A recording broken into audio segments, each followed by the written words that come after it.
Welcome to chess, ladies and gentlemen. Yeah, it looked like I had an alien hand on my face. Getting ate all up. All right, man. So, welcome to chess, ladies and gentlemen. I appreciate you guys very much for stopping by. You know, we do have the Rapid Chess Championships going on right now. So I figured I would grab one of the quarterfinal games between Liren and Wesley. So, you know, two of the highest rated players in the world. You know, Liren, he played like, you know, crazy amount of chess recently, so he has dipped over 2,800. So I think there's only like a couple cats in the world that are over 2,800, and he's in there, man. So he's up pretty high, man. So all of my people that are coming from the Philippines, I will say my hi to you, Masaya Kong Mukiri Kang Muli, Maraming Salamat po sa nanonood ng aking video. Maligayang pagdating sa mga chess, ladies and gentlemen. I appreciate you guys very much. Mabuting pagbati to you. Ingat lagi.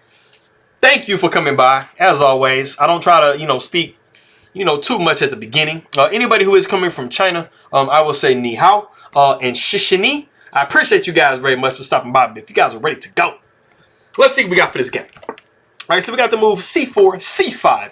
And we do have the English opening, and it is the symmetrical variation. Of course, as you guys know, I mean, you can always go like e5. You know, you will be, it'd be like a King's English type situation. This is personally what I do, but c5 is a very, you know, strong reply as well. And you're just keeping everything solid. You're saying, hey, man, white wants to try to expand with the wing pawn. I'm going to do the same thing and just stop you in your tracks. So we do see the move knight to f3, knight to f6. And I mean, you know, it's still, you know, remaining symmetrical, but we do break away from that pretty quickly. We got the move g3, and then we do see the move d5. And as you can see, now we are a little bit imbalanced. So we do see the pawn taking on d5, pawn taking d5. We got bishop to g2. So, you know, we definitely got this, you know, bishop seeing if it can influence this diagonal. And it does, you know, you do have to kind of take some care as black, you know, making sure that you develop your pieces correctly, because, you know, sometimes when you have the bishop on this diagonal, you know, it can be pretty, you know, pretty dangerous. We do see knight to c6, just plugging that diagonal up. We got knight to c3, and then we do see the move g6 by black. And, I mean, of course, as you guys probably know, I mean, we're not worried about knight taking because the pawn is going to take here the b pawn. And we do have a lot of support for this d4 pawn push with the help of this pawn. So we're good to go. But like I said, we do see the move after knight to c3. We do see the move g6. We got h4. You know, Liren is just saying, bro, I'm going to hurt you with my pawn. You're not going to be okay after my pawn, like, destroys you. But, you know, the pawn's not really that scary. Everything is super dead even, as, of course, the computer always says it's dead even when it looks like kind of crazy. But we do see bishop to g7. And Liren just says, I'm going all the way with this pawn situation, man. I'm trying to maybe rip apart your, you know, your king side. I'm going to push my pawn in your face like that. So we do see the move bishop to f5. We're not even worried about it. But we do see the move h6. And this does bring about the move bishop to f6, which is perfectly logical. You know, it's still, you know, threatening a little bit of this diagonal, but, you know, this pawn is like a bone in the throat right here, man. It's not really doing that much, as you probably think, but, I mean, it can be a little bit annoying. But anyways, if we back up, after the bishop came to f5, I just wanted to show you guys this insanely crazy computer move, like line that I saw. And, I mean, it starts off logical enough, but then it gets kind of crazy. So, you know, of course you guys are probably thinking in this position like, man, okay, I got my little pawn over here, but I'm going to develop, right? Queen to b3 is what the computer suggests. And it's like, you know what? That's a very logical move. Because, like, I mean, you know, we got a little bit of pressure on this knight, right? So what's the knight going to do? Knight going back to b6. You know, it's very logical, right? You know, everything is logical. We got the move d3. I mean, you know, you're trying to make room for the bishop, right? Rook going over to c8. And everything looks pretty normal. You're like, you know, what's crazy about this? Just wait. The computer literally says, after all of these moves have been made, it literally says king to f1. And I was just like, what? Hold on, bro. This is like the weirdest move I've seen in a minute. Because and it's literally saying that white is like, has a dominant completely, not winning completely, but they're saying that white's position is dominant. And I'm like, man, it's got to be the dumbest looking move. That is literally why computers are crazy and we're not, we don't play like computers. Like, this is one of the dumbest moves I've seen. But that's just why I lose to Stockfish. Like, Stockfish would be like, hey, man, you suck at chess. And I'll be like, yeah, I know. Anyways, like I said, we do see the move h6. We got bishop to f6. I just thought that variation was funny. I thought you guys were going to be like, yeah, man, everything looks normal. But then king to f1? Anyways, we do see castles by white. And I mean, the thing that's kind of weird is it's completely dead even. But I mean, you kind of feel a big breeze over here, you know, on the king. It's like, hey man, I feel a draft. You know, turn the heat on. What's going on? It's kind of breezy over here. Like, this pawn is way up here, you know.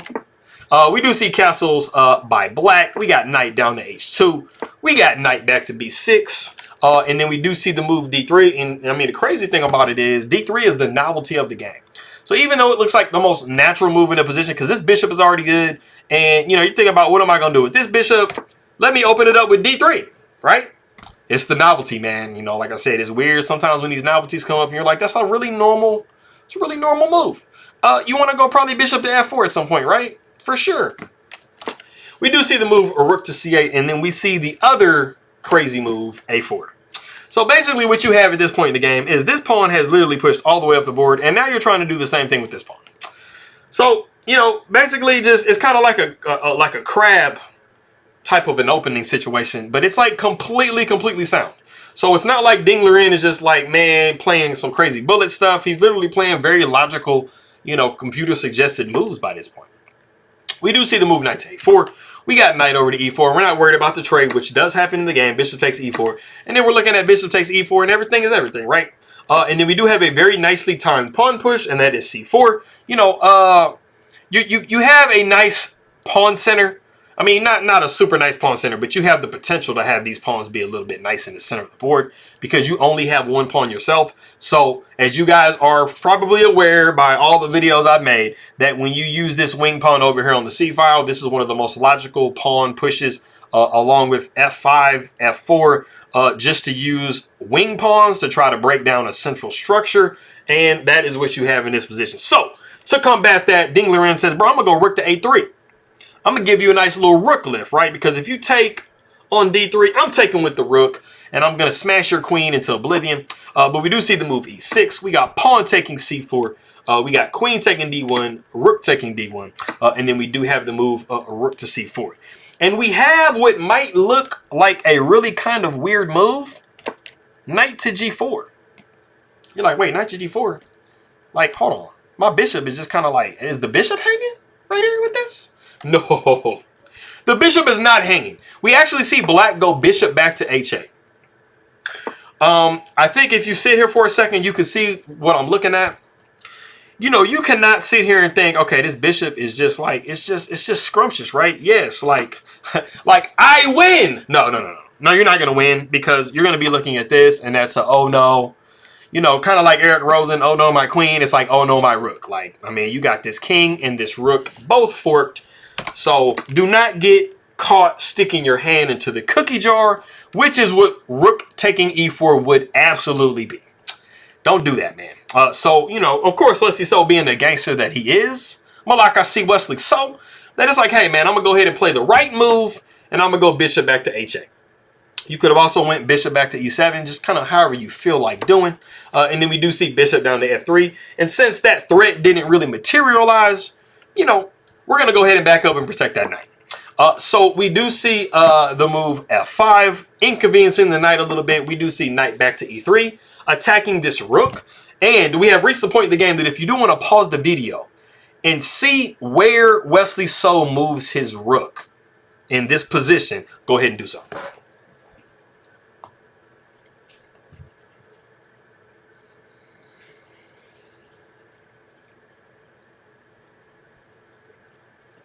All right, get a little hydration rolling. All right, so I don't think this would be like a really hard move to find, but there's actually like two absolute best moves in the position. The first one is just literally just saying, hey man, I'm gonna go ahead and grab this pawn over here because I mean, why not? It's like literally hanging. But then the other one is you recognize that if you get rid of this bishop, this pawn is actually pretty vulnerable. And then also more specifically, if you take this bishop, this rook has to take back, and then you got this right here. And that is what Wesley So does. In this position, he goes rook takes c1. You know, which, like I said, I mean, you know, if I didn't explain everything like that, it might look kind of strange. Like, why am I taking a bishop with the rook? But, like I said, after rook takes c1, exclams on the bishop takes c1, but bishop takes b2, but everything is still dead even. Of course, the computer is going to say this because you have given up the exchange and you're getting the exchange back, but you have won at least a pawn for your troubles. So we do see Liren make the absolute best move, which is rook to c5. Bishop takes a3, rook takes a5. You see the rook going over to b8 because the bishop is attacking that pawn. So you kind of have to give up one of the pawns. So the rook does take a7. You got bishop up to c5, always being sneaky, you know, thinking at some point that we want to try to discover an attack on this rook. And the rook doesn't have, like, you know, a lot of great squares to go to. But we do see the rook going down to a5, attacking the bishop. We got the bishop back to f8, just counterattacking that pawn. The bishop does take on h6. We do see the move a5. Bishop takes e3, and we got kind of like a little interesting trades going on. Pawn takes on b6. We see bishop taking b6, and then not taking on e6, which is a very perfectly logical move. But going rook to b5, because we're saying, hey, man, we're either going to take your bishop, or if you move your bishop out of the way somewhere, we're going to take this pawn. So we see the bishop going to d4, rook taking b7, a rook sliding over to d8. As you guys are probably aware, when you do have opposites of, when you do have bishops of opposite color, they are very drawn, especially because you have all your pawns on one side of the board. So it's very hard, if not impossible, to win those positions. So Wesley still trying to be like, man, I kind of want to win a little bit. He's trying to preserve the rooks and not trade them off. So we do see the move e3. We got bishop up to c5. Bishop goes to e2. We see the pawn go to h5. We see bishop to c4. We do see the rook going over to e8. Rook goes to c7. And then we have bishop back to f8. We got the move f4. Bishop goes to g7.